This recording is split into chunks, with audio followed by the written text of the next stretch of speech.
Apologize to my daughter or you're off the project. The words echoed through the glass-walled conference room as everyone froze. Richard Blackwell, CEO of Pinnacle Technologies, was red-faced and trembling. His daughter Madison sat beside him, smirking. 3 years of dedicated work, countless late nights, and my career-defining project was being held hostage over something I didn't do. Understood, I said, gathering my files. The next morning my desk was empty. What Richard found in his inbox made his face drain of all color as his lawyer shouted frantically. 5 years at Pinnacle Technologies. 5 years of proving myself every single day in an industry where women like me had to work twice as hard to get half the recognition. I had earned my place as the lead project manager for Pinnacle's most ambitious venture, a revolutionary customer management system that would put us years ahead of our competitors. My team trusted me. My superiors respected me. And until 6 months ago, I thought CEO Richard Blackwell was my biggest advocate. I first met Richard during my second week at Pinnacle. I was working late, troubleshooting an unexpected bug in a client deliverable when he walked past my cubicle. Most executives wouldn't stop for a junior team member, but Richard did. "You must be Dana Thompson," he said, extending his hand. "I've heard good things about your work on the Williams account." That brief encounter set the tone for what became a professional relationship I deeply valued. Richard recognized talent and rewarded hard work. Under his mentorship, I rose quickly through the ranks, eventually leading the company's most important initiative in years. The Pinnacle Prism project was my baby. A cloud-based customer management system with predictive analytics capabilities that could revolutionize how businesses interact with their clients. For 3 years, I had lived and breathed this project, building a team of 16 talented developers, designers, and analysts who shared my vision. "We're entering beta testing next month," I explained during our quarterly progress meeting. The conference room was filled with department heads and key stakeholders. Early results are exceeding expectations. "If we stay on track, we'll launch 3 weeks ahead of schedule." Richard nodded approvingly from the head of the table. "Excellent work, Dana. The board will be pleased." That's when the door opened, and everything changed. Madison Blackwell strode in 15 minutes late, designer handbag swinging from her elbow. At 24, Madison was the youngest director in company history. She was also the CEO's daughter, with a freshly minted MBA and a title that seemed to materialize out of thin air 6 months earlier, Director of Special Projects. "Sorry I'm late," she announced, not sounding sorry at all. Traffic was insane. I continued my presentation, explaining the technical framework we'd developed and the competitive advantages it would provide. "I have some concerns," Madison interrupted, scrolling through her phone. "The interface looks dated. We should completely redesign it before beta." I blinked. The interface was approved by the user experience team after 3 rounds of testing. Changing it now would push back our timeline by at least 8 weeks. Madison looked up from her phone, her expression cool. "Well, I think fresh eyes are needed here. I've created a mood board with a more contemporary aesthetic. I'll email it to everyone after the meeting." Richard shifted uncomfortably but said nothing. "We can certainly consider design refinements for version 2, I offered diplomatically, but our current priority is functionality testing." "I disagree," Madison countered. "Brand perception starts with visual impact. I think we need to pivot now." The room grew tense. Everyone knew what a last-minute redesign would mean. Missed deadlines, blown budgets, and exhausted teams. "Perhaps Dana and Madison can discuss this offline and bring a recommendation back to the group," suggested Tom, our marketing director. Richard finally spoke. "That sounds reasonable. Madison, work with Dana to find a compromise that doesn't derail our timeline." As the meeting dispersed, I approached Madison to schedule our follow-up. "I'm free tomorrow morning if that works for you." She barely looked at me. "I'll have my assistant contact you." That night, I received an email, not from Madison's assistant, but from Richard himself, requesting a revised timeline that incorporated Madison's interface recommendations. The message was clear. The CEO's daughter would get her way, regardless of the consequences. I stared at my computer screen, the familiar knot of anxiety tightening in my stomach. 3 years of meticulous planning was about to be upended by someone whose biggest qualification was her last name. What I didn't realize then was that this was just the beginning. Madison Blackwell wasn't simply making a power play with the interface redesign. She was systematically targeting me and everything I had built. The following weeks brought a fundamental shift in my daily work life. Madison's collaboration looked nothing like professional cooperation and everything like a deliberate campaign to undermine me. Our first one-on-one meeting set the tone. I arrived at Madison's corner office, larger than those of vice presidents who had been with the company for 20 years, with a detailed presentation addressing her concerns while preserving our timeline. "I've analyzed your suggestions," I began, "and found a way to refresh the interface without delaying beta testing. We can implement these changes to the dashboard and save the more extensive redesign for version 2, which is already scheduled for 3 months after initial release." Madison barely glanced at my carefully prepared slides. "That's not going to work for me. The entire interface needs to be overhauled now. With respect, that would delay the project by 2 months minimum, cost at least $400,000 in additional development, and burn out our team right before launch." "Then you need a better team," she said dismissively. "Or better leadership." I took a deep breath. The board approved this project with specific deliverables and deadlines. Your father signed off on the current design approach 3 times. Her eyes flashed. "I'm not just my father's daughter, Dana. I'm a director in this company. You should remember that." I tried another approach. "The changes you're suggesting aren't just cosmetic. They would require restructuring the underlying architecture. Let me show you what that entails." "I have another meeting," she said, standing abruptly. "Just make the changes work. That's your job, isn't it?" From that day forward, Madison seemed to make it her mission to complicate my professional life. She began scheduling critical project meetings when I had immovable conflicts, then making decisions in my absence. My team would look confused when I contradicted what Madison said was approved. Jake Sanders, my senior developer and right hand for 3 years, pulled me aside after one particularly frustrating meeting. "What's going on between you and the princess?" he asked, voice low. "I wish I knew," I admitted. "It feels personal, but I barely know her." Jake looked around to ensure no one was within earshot. "Word is," she told her father, "you're resistant to innovation and protecting your turf at the company's expense." The accusation stung. Innovation was precisely what I had championed for 5 years. The Prism project was innovative to its core. "Thanks for the heads up," I told Jake. "Just keep the team focused on our milestones. I'll handle Madison." But handling Madison proved increasingly difficult. When I sent update emails to stakeholders, she would reply, all with questions that had already been answered in my original message, making me appear disorganized. When I presented at meetings, she would sigh audibly or type aggressively on her laptop. Then came the missing files incident.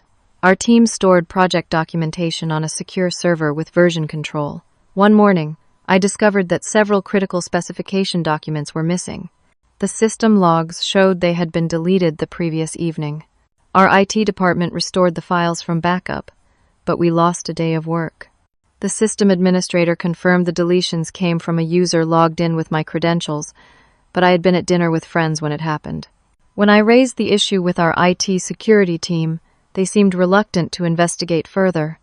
"Sometimes these things are just system errors," the director said, avoiding eye contact. I approached our human resources manager, Tiffany, hoping for support. She listened sympathetically but offered little concrete help. "I understand your frustration, Dana, but it would be difficult to pursue this without more evidence, and—" She hesitated. "And what?" "Complaints about Madison are complicated. She is the CEO's daughter. So company policies don't apply to her?" Tiffany smiled sadly. "I didn't say that. Just proceed with caution." I left her office feeling more isolated than before. That evening, I called my friend Sarah, who worked as an employment attorney at a firm across town. "Document everything," she advised. "Every email, every meeting, every instance of interference. Forward work emails to your personal account if necessary." "Isn't that against company policy?" "Protecting yourself isn't wrong, Dana. Something doesn't feel right about this situation." I took her advice, creating a detailed log of all interactions with Madison and any project disruptions. I encouraged my team to be meticulous with their own documentation, framing it as good project management rather than preparation for conflict. 2 weeks later, we had a full team demonstration of our progress for department heads. Despite the challenges, we were still on track for beta testing. I felt a surge of pride as my developers showcased the features we had built. Madison arrived 15 minutes late, causing a disruption as people shifted to make room for her. As Jake was demonstrating a particularly complex module that had taken months to perfect, Madison interrupted. "This is basically the same as what Compassphere released last quarter, isn't it? Aren't we concerned about appearing derivative?" Jake faltered. "Actually, our solution is fundamentally different. Compassphere's product doesn't have predictive capabilities or cross-platform integration." Madison shrugged. "It looks similar to the average user. We should be more innovative." I could see Jake's jaw tighten. He had worked weekends for months on this module. As the meeting continued, Madison moved to the refreshment table, where I had set up coffee and water for attendees. She poured herself a cup, then turned sharply, somehow colliding with my laptop on the adjacent table. Hot coffee cascaded across my keyboard. "Oh," she exclaimed with exaggerated surprise.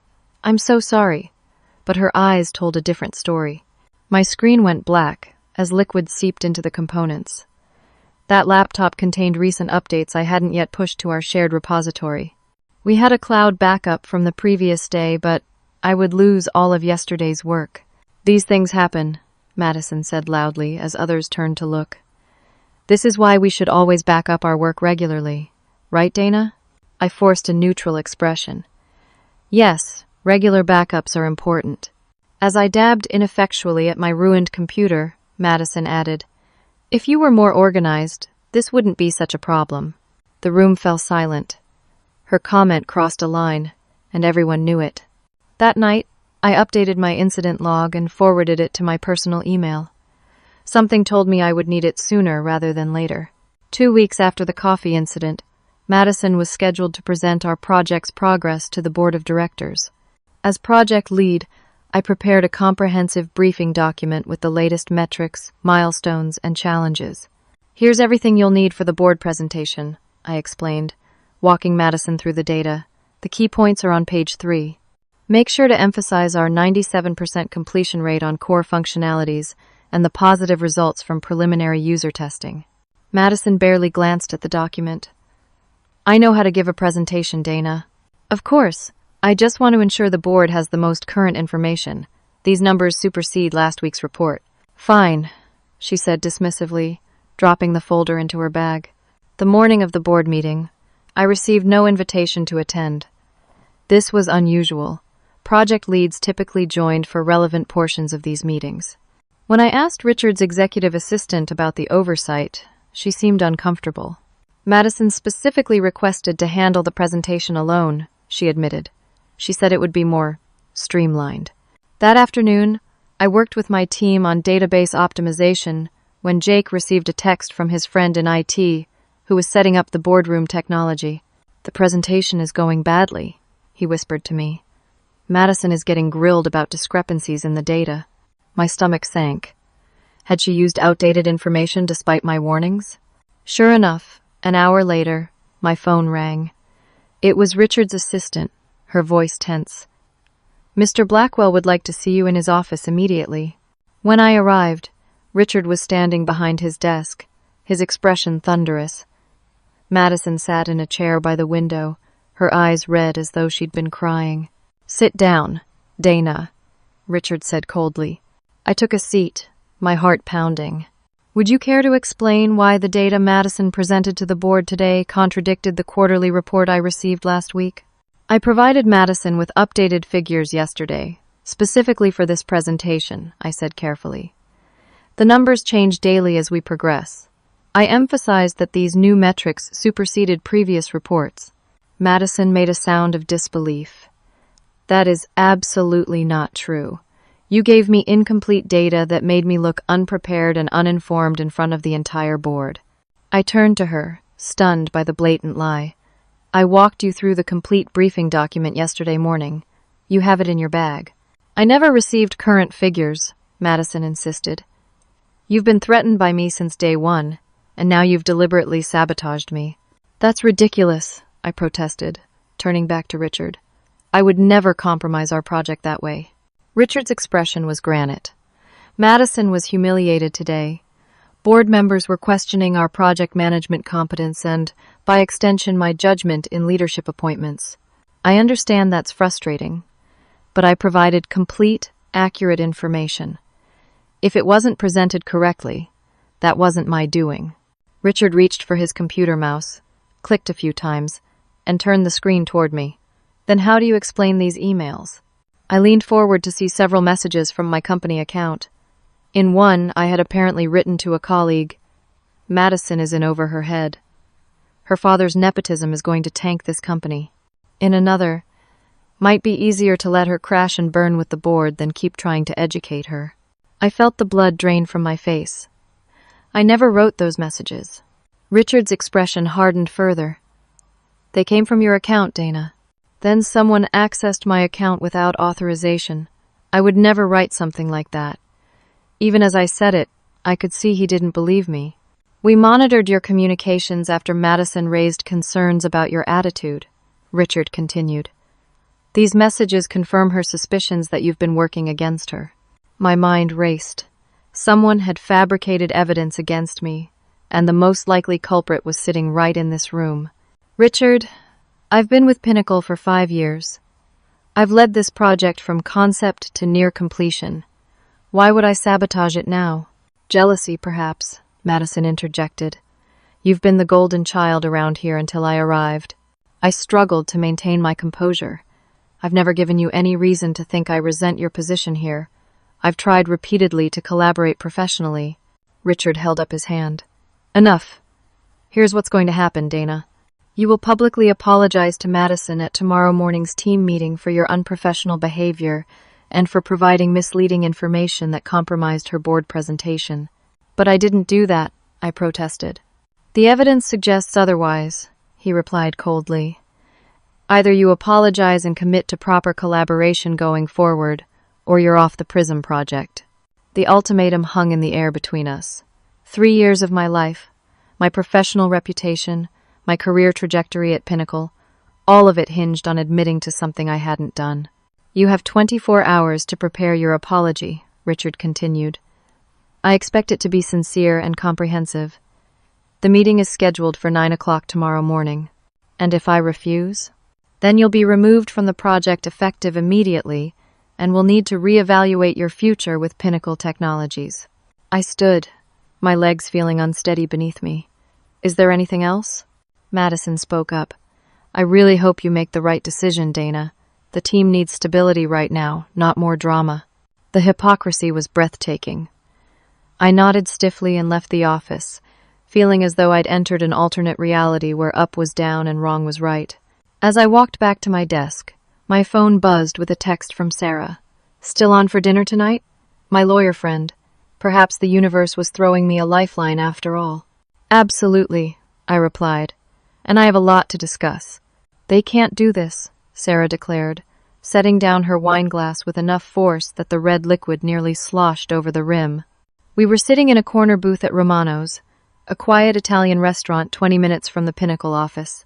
"They already are," I replied, pushing my barely touched pasta around my plate. Richard gave me an ultimatum. "Apologize by 9 tomorrow, or kiss my career goodbye." Sarah shook her head, her lawyer instincts visibly kicking into high gear.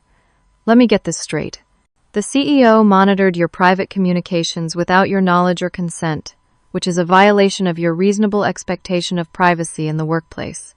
Then he threatened your job unless you publicly humiliate yourself by admitting to something you didn't do. Meanwhile, his daughter has been systematically undermining your work and potentially framing you." Put that way, the situation sounded even worse than I'd thought. "Do you have any proof that Madison has been targeting you?" Sarah asked. I nodded. "I've been documenting everything since our conflicts began. Times, dates, witnesses, and outcomes of every problematic interaction. I also have emails from team members confirming some incidents." "Smart," Sarah approved. "What about the fabricated emails they're using against you?" "I've never accessed my company email from home," I explained. It would be relatively easy for someone inside the company to prove I wasn't at my computer when those messages were sent. Sarah took a thoughtful sip of her wine. Pinnacle has violated multiple employment laws here. Invasion of privacy, hostile work environment, possible discrimination. And if Richard follows through on his threat, that's wrongful termination. My stomach churned at the thought of legal action. I just wanted to do my job, Sarah. I know, she said softly. But they're not giving you that option anymore. At a minimum, you need to review your employment contract and the company handbook tonight. When I got home, I pulled out the leather portfolio I'd received on my first day at Pinnacle. Inside was a copy of the employee handbook I hadn't looked at in years. I flipped through until I found the section on professional conduct and conflicts of interest. There it was in black and white. Pinnacle Technologies prohibits nepotism and favoritism in working relationships. Family members of executives may not report directly to their relatives or receive preferential treatment in assignments, promotions, or evaluations. Yet Madison had been given a director-level position straight out of business school and placed in a pseudo-authority position over projects she had no expertise in, including mine. The company's own policies had been blatantly violated with her appointment. I barely slept that night, weighing my options until the early hours of the morning. I could apologize falsely, swallow my pride, and try to weather the storm until the project launched. But what message would that send? That truth didn't matter? That power could always overrule principle? At 4 a.m, I received a text from an unknown number. Check your personal email. As soon as possible. A friend. In my inbox was a message from an anonymous account. The subject line read simply, Evidence. The body contained 2 sentences. Madison has been remotely accessing your computer. Thought you should know. Attached was a log file showing remote access sessions to my workstation. Someone from IT was apparently watching my back after all. I forwarded everything to Sarah, then made myself a strong cup of coffee. By sunrise, my decision was made. I wouldn't be drafting an apology today. Instead, I wrote 2 other documents. My formal resignation letter and a detailed account of the hostile workplace issues I had experienced, addressed to Pinnacle's board of directors and legal department. I called a highly recommended employment attorney Sarah had suggested and scheduled an emergency consultation for 7:30 that morning. The attorney, Elaine Winters, reviewed my documentation during our brief meeting. This is compelling evidence of workplace harassment and potential fraud, she concluded. If everything you've told me is accurate, Pinnacle has significant legal exposure here. What should I do about the 9 o'clock meeting? I asked. Don't apologize for something you didn't do, she advised firmly. Submit your resignation instead. Make it professional but direct. Then we'll proceed with a formal legal complaint. I nodded, a strange calm settling over me. Thank you. One more thing, Dana, Elaine added as I stood to leave. Are you prepared for the possibility that this could affect your future employment prospects? These cases can become public, and tech is a small world. I thought about it for a moment. Some things matter more than career advancement. Truth is one of them. When I arrived at the office at 8:45, I cleaned out my personal items from my desk, fitting everything into one cardboard box. Family photos, my spare sweater, the plant Jake had given me for my birthday last year, 5 years of my professional life reduced to a box that weighed less than 10 pounds. I left my company laptop and security badge on the desk, alongside a sealed envelope containing my resignation letter. Then I walked to the conference room where my supposed apology was scheduled to take place. Richard and Madison were already there, along with my team and several department heads. Richard looked smugly confident. Madison wore an expression of practiced sympathy that didn't reach her eyes. Ah, Dana, Richard said as I entered. I believe you have something to share with the group this morning. I set my box on the floor beside me and took a deep breath. Yes, I do, I replied, my voice steadier than I expected. As of today, I am resigning from Pinnacle Technologies, effective immediately. The room erupted in shocked murmurs. Richard's face flushed with anger. This is not what we discussed, he said sharply. No, I agreed. You asked me to lie to protect your daughter's reputation at the expense of my own. I'm choosing not to do that. Madison stood up. This is exactly the kind of unprofessional behavior I've had to deal with for months. Good riddance. I turned to face my team, ignoring Madison completely. It has been my greatest professional honor to work with all of you on the PRISM project. I believe in what we've built, and I believe in each of you. I wish you nothing but success. Jake's expression was a mixture of shock and what looked like respect. Others seemed confused or uncomfortable. That's quite enough, Richard snapped. Security will escort you out. No need, I replied, picking up my box. I know the way. As I walked toward the door, Jake called out, "This is wrong." The room fell silent again. Richard's voice was ice. Miss Thompson is making her own choices, Jake. I suggest you focus on your role in ensuring this project succeeds despite her departure. I left the room with my head high. By the time security met me at the elevator, I was already texting Sarah. It's done. Her reply came instantly. Proud of you. Now the real work begins. That evening, I sent a detailed email to Richard, copying the board of directors and Pinnacle's legal department. The subject line was simple. Notice of legal action for workplace harassment and wrongful termination. I included evidence of Madison's interference, the unauthorized access to my computer, the fabricated emails, and Richard's ultimatum. I concluded by informing them that my attorney would be contacting them regarding formal proceedings. Then I shut off my phone, poured a glass of wine, and allowed myself to cry for the first time since this nightmare began. I woke the next morning to 27 missed calls and 42 text messages. Most were from Pinnacle colleagues expressing shock at my departure. Jake had texted, "This is wrong. Many of us are behind you. Call me when you can." There was also a voicemail from Richard, his tone dramatically different from yesterday. "Dana, I think there's been a misunderstanding. Please call me back so we can discuss this like professionals." The most important message came from Elaine. Pinnacle's general counsel called. They want to resolve this matter quickly and quietly. Call me before responding to anyone from the company.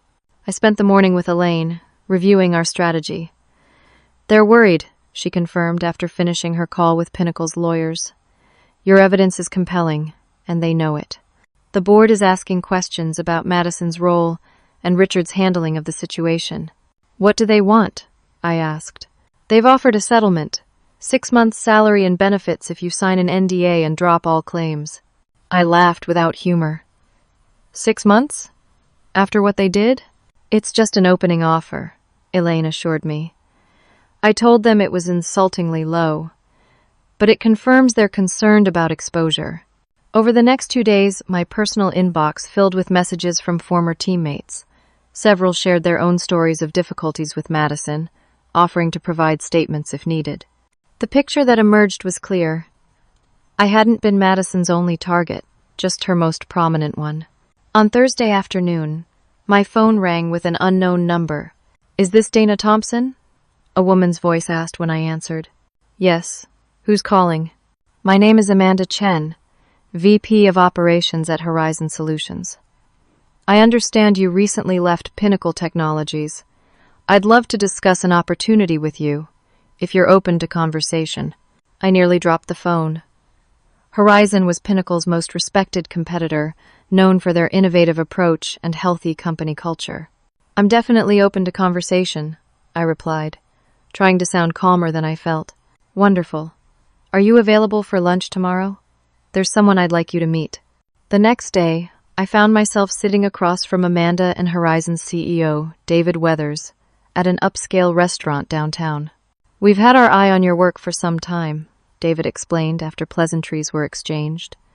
The architecture you developed for PRISM is exactly the kind of forward thinking we value at Horizon. How do you know about PRISM's architecture? I asked, surprised. Amanda smiled. The tech community talks. 3 of your former colleagues now work for us. They've had nothing but praise for your leadership and technical vision.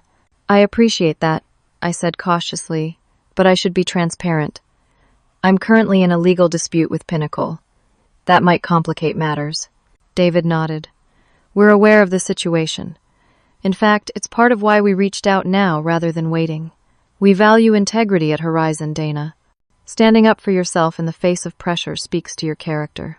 By the end of lunch, they had offered me a director position leading Horizon's new client solutions division with creative control and a compensation package 20% higher than what I'd had at Pinnacle. Take the weekend to think about it, Amanda suggested. We understand you have a lot on your plate right now. When I told Elaine about the offer, she was delighted. This is excellent news on multiple fronts. First, it demonstrates your marketable value, which strengthens our negotiating position with Pinnacle. Second, it gives you options, which means you're negotiating from a position of strength. The following Monday, Pinnacle's settlement offer had increased to 12 months' salary plus stock options, but they still insisted on a strict NDA that would prevent me from discussing any aspect of my departure. They're getting nervous, Elaine observed. Word is spreading in the industry. She was right. That same day, Tech Weekly published an article titled, "Trouble at Pinnacle? Star Project Manager Exits Under Controversial Circumstances."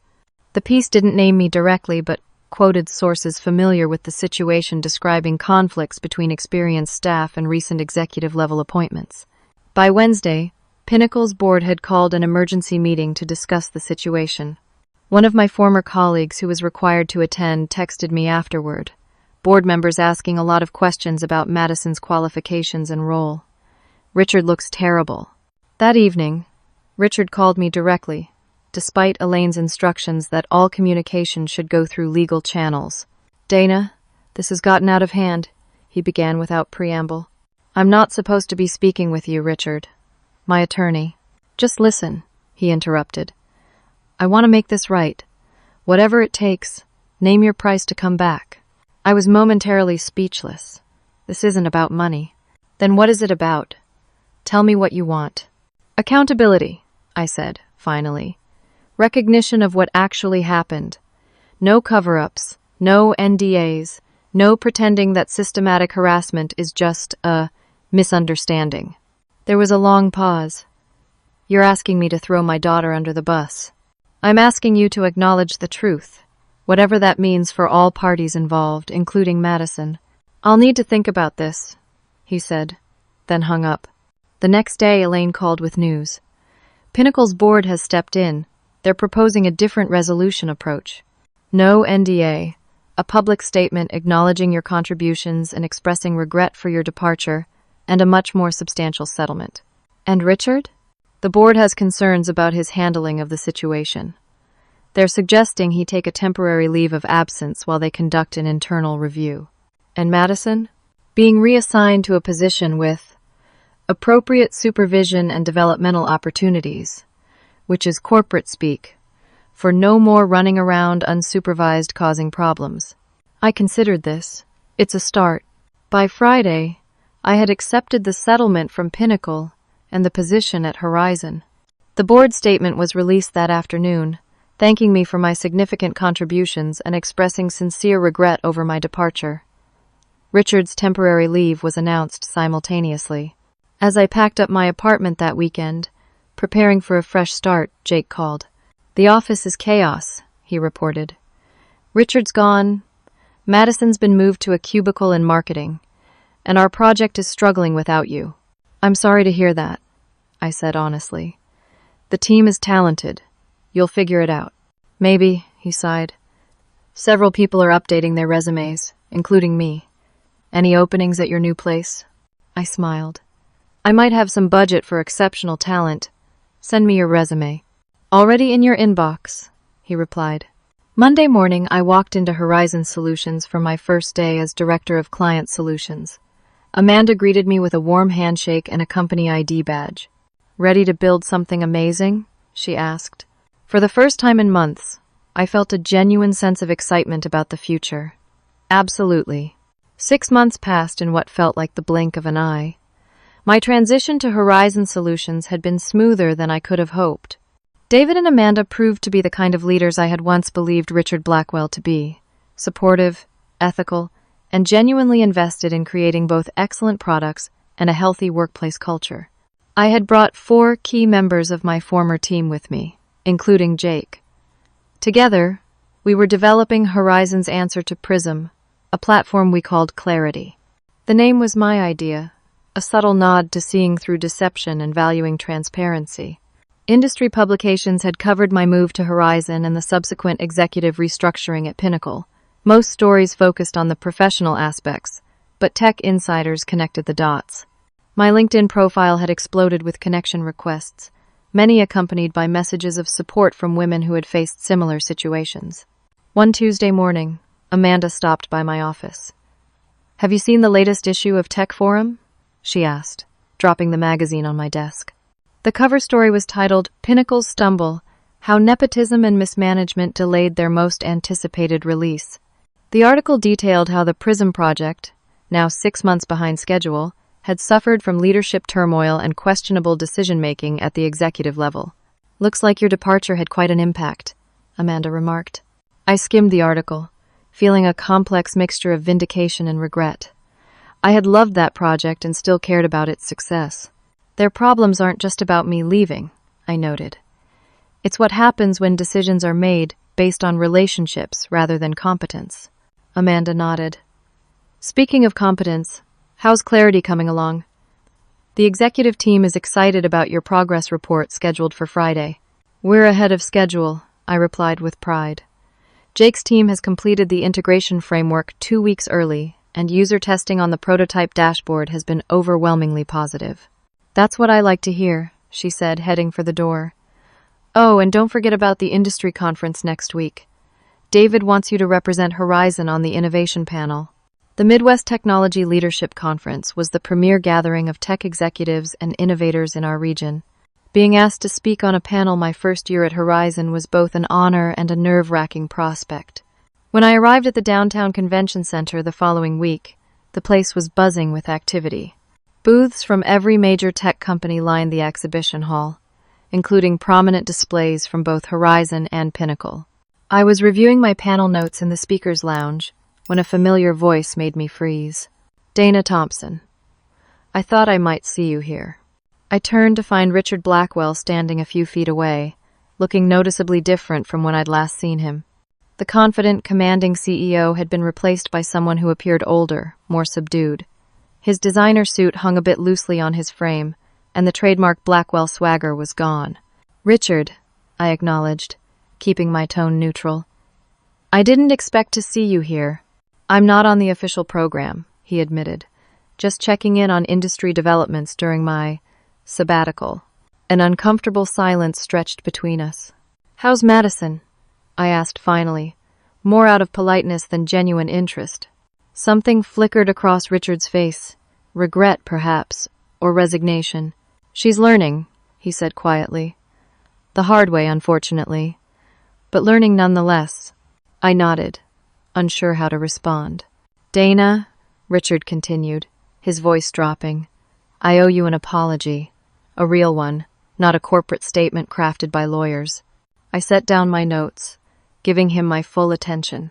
"I let my role as a father cloud my judgment as a CEO," he said.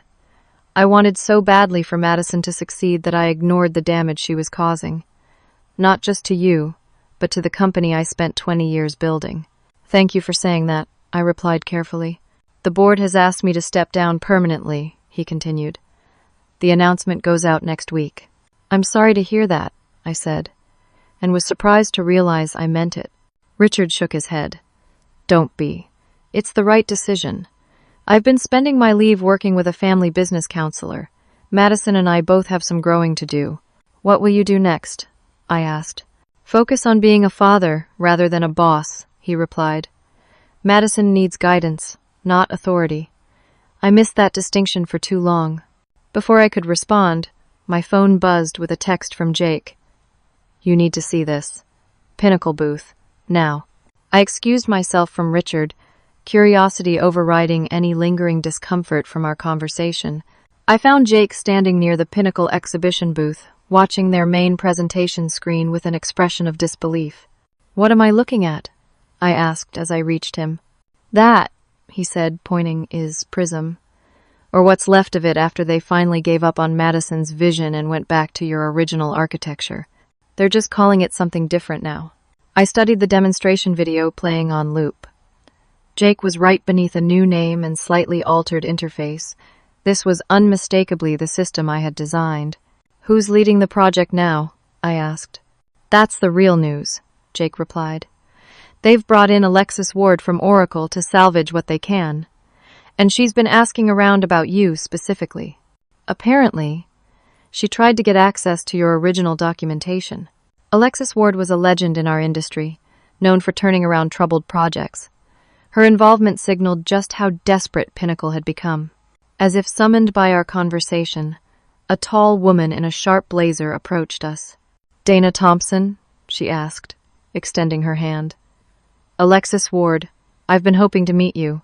After brief introductions, Alexis got straight to the point. "I've spent 3 months untangling the mess that was made of your project after you left. Impressive work. By the way, the original architecture, I mean. Elegant solutions." "Thank you," I said, surprised by her directness. "I'll cut to the chase," she continued. "Pinnacle's board has authorized me to explore a potential collaboration with Horizon on a joint client management solution. Your current employer has already expressed interest, but they insist you would need to be the point person on our end." I blinked, certain I had misheard. A collaboration? Between Pinnacle and Horizon? "The industry is shifting toward interoperability," Alexis explained. "Clients want seamless experiences across platforms. It makes business sense for both companies." "And the board approved this?" "Unanimously," she confirmed. Richard abstained for obvious reasons. Jake and I exchanged stunned looks. "I'd need to discuss this with David and Amanda," I said cautiously. "Of course," Alexis nodded. "I've already scheduled a preliminary meeting for next week. They suggested you might want some time to consider the idea, given the history." As Alexis walked away, Jake whistled low. "Talk about a plot twist. 6 months ago, they were trying to force you to apologize. Now they want to put you in charge of a collaboration." "Not me," I clarified. "Horizon has the leverage here. Pinnacle needs this more than we do." "Still," Jake persisted, "you have to appreciate the irony." Later that evening, at the conference networking reception, I found myself approached by one industry leader after another. Word of the potential Pinnacle-Horizon collaboration had spread, and suddenly everyone wanted to discuss the future of integrated client solutions with me. During a brief moment alone by the refreshment table, David appeared at my side. "Quite a day," he observed, sipping champagne. "How are you feeling about the Pinnacle proposal?" "Honestly?" "Conflicted," I admitted. "Part of me wants nothing to do with them after everything that happened. Another part sees the business opportunity and the chance to complete what I started with Prism." David nodded thoughtfully. "For what it's worth, we won't move forward unless you're comfortable with the arrangement. Your well-being matters more to Horizon than any potential partnership." His words struck me deeply.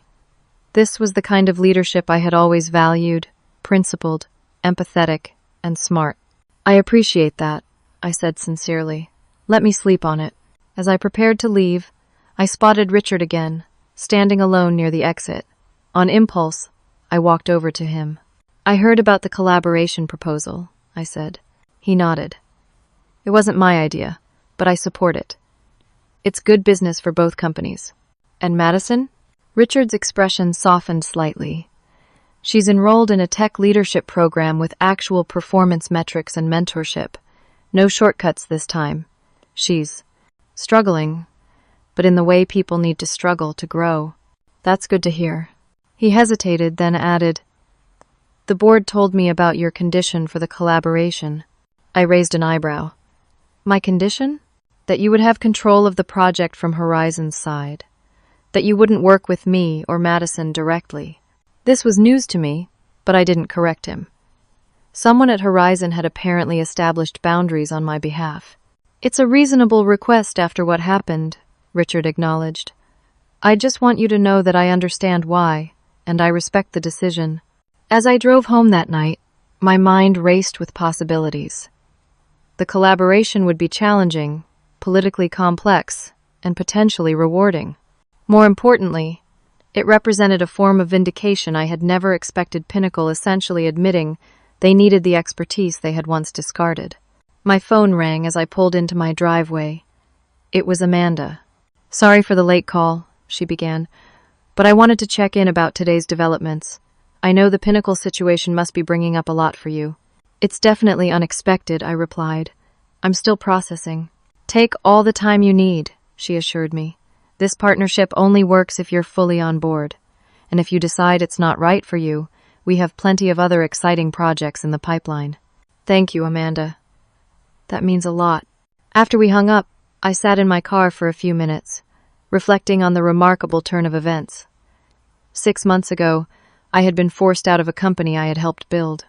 Now, I was in a position to dictate the terms of a collaboration with that same company, backed by leaders who valued my expertise and well-being. The next morning, as I walked into Horizon's offices, Jake was waiting by my door with coffee. So, he said, handing me a cup, what's the verdict on Project Ironic Justice? I laughed.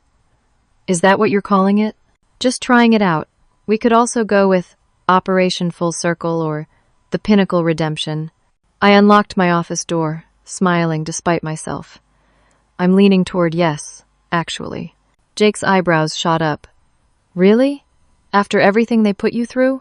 Not for them, I clarified. For our clients, for Horizon, and yes, a little bit for myself. Success is the best response to people who underestimated you. Jake raised his coffee cup in a mock toast. To success, then, and to bosses who don't need family therapy. I returned the gesture, feeling more confident about the future than I had in a very long time. To success, and to standing up for what's right, even when it's difficult. 1 year later, I stood on stage at the National Technology Excellence Awards, accepting the Innovation Leadership Award for the Horizon Pinnacle Integration Platform, officially named Bridge. The collaborative project had exceeded all expectations, creating a seamless experience for clients of both companies and establishing a new industry standard for interoperability. This award represents the work of many talented individuals across 2 companies, I said into the microphone, scanning the audience where my team from Horizon sat alongside their Pinnacle counterparts. It proves that the best solutions come from focusing on client needs rather than company boundaries. After the ceremony, we gathered for the obligatory photos and interviews. Alexis Ward, now Pinnacle's CTO following Richard's permanent departure, stood beside me for the industry publications. Pinnacle's most valuable asset walked out the door a year and a half ago, she told a reporter from Tech Weekly. We're fortunate that Dana was willing to collaborate despite the circumstances of her departure. The project transcended personal history, I added diplomatically, the response I had perfected over months of similar questions. Both companies wanted to create something revolutionary for our clients. Later, at the reception, David raised a toast to the entire project team, to bridge proof that the right people with the right values can build connections where barriers once stood. As conversations flowed around me, I stepped away for a moment of quiet reflection. The journey from that confrontation in Richard's office to this award ceremony had been extraordinary, not just professionally, but personally. A familiar figure approached, interrupting my thoughts. Congratulations, Dana, Richard said, extending his hand. Well deserved. I accepted the handshake with a polite nod. Richard no longer worked at Pinnacle, having officially resigned as CEO 6 months after our encounter at the conference. He had launched a small business consultancy focused on ethical leadership and workplace culture, an irony not lost on either of us. Thank you, I replied. I'm surprised to see you here. He smiled ruefully. Alexis invited me. I think she wanted me to see what Pinnacle could accomplish with the right leadership approach. How's Madison? I asked, genuinely curious about her development. Making progress, he said. She's finishing an actual engineering program now, learning the business from the ground up. No shortcuts, no special treatment. He paused. She asks about you sometimes. I think she's finally beginning to understand the consequences of her actions. That's good to hear. Richard hesitated, then added, I've been doing a lot of thinking about what happened. I failed as a leader by putting family loyalty above company values. But I also failed as a father by not giving Madison what she actually needed: guidance, boundaries, and the chance to earn her achievements. That's an important realization, I acknowledged. Indeed. He glanced around at the celebration. You've built something remarkable here, not just the technology, but the respect of both companies. That doesn't happen by accident. As Richard moved away to congratulate others, Amanda appeared at my side. "Everything okay?" she asked, noting my expression. "Just reflecting," I replied. "A year ago, I wasn't sure this collaboration was the right decision. Now it's winning awards and changing how our entire industry approaches integration." Amanda smiled. "Your vision made that possible. The board has noticed, by the way. There's talk of creating a new executive position focusing on strategic partnerships. You'd be the obvious choice." Before I could respond, Jake approached with a glass of champagne for each of us. "To the boss who made it all possible," he said, raising his glass, "and who took half of Pinnacle's best talent with her in the process." I laughed. I prefer to think of it as recognizing undervalued assets. As the evening wound down, I found myself sitting at a quiet table with several women who had recently joined Horizon from various companies. They had sought me out specifically, wanting to discuss career development and navigation of corporate politics. "How did you find the courage to stand up to your former CEO?" asked Tara, a brilliant developer who had joined us from a startup. "It wasn't really courage," I reflected. "It was self-respect. There comes a point where compromising your integrity costs more than standing your ground, regardless of the consequences." "But you risked your entire career," another pointed out. "I did," I acknowledged. "But I also trusted that my skills and track record would speak for themselves. Companies that value talent and integrity will always exist. Finding them is the challenge." "Any advice for those of us just starting out?" asked Melissa, the youngest in the group. I thought for a moment. Document everything. Build a network of supporters within and outside your company. Know your worth. And remember that no job, no matter how prestigious, is worth sacrificing your self-respect. The following Monday, I returned to my office at Horizon to find a small package on my desk. Inside was a framed quote, "Integrity is choosing courage over comfort, choosing what is right over what is fun, fast, or easy, and choosing to practice our values rather than simply professing them." The card attached read simply, "Thank you for showing us what leadership really means. The Bridge Team." I placed the frame on my desk, where it would serve as a daily reminder of the journey that had brought me here. Then, I opened my laptop to review proposals for Horizon's next breakthrough project. We had momentum now, and I intended to use it. That afternoon, David called me to his office to discuss the new executive position Amanda had mentioned. "VP of Strategic Partnerships," he explained, "overseeing all cross-company collaborations and industry alliances. The board unanimously approved creating the role with you in mind."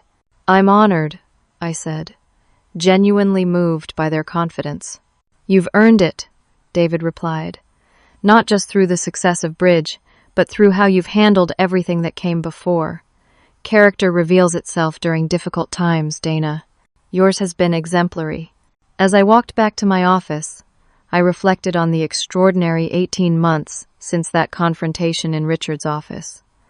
I had lost a job but found a better one. I had faced intimidation and emerged stronger.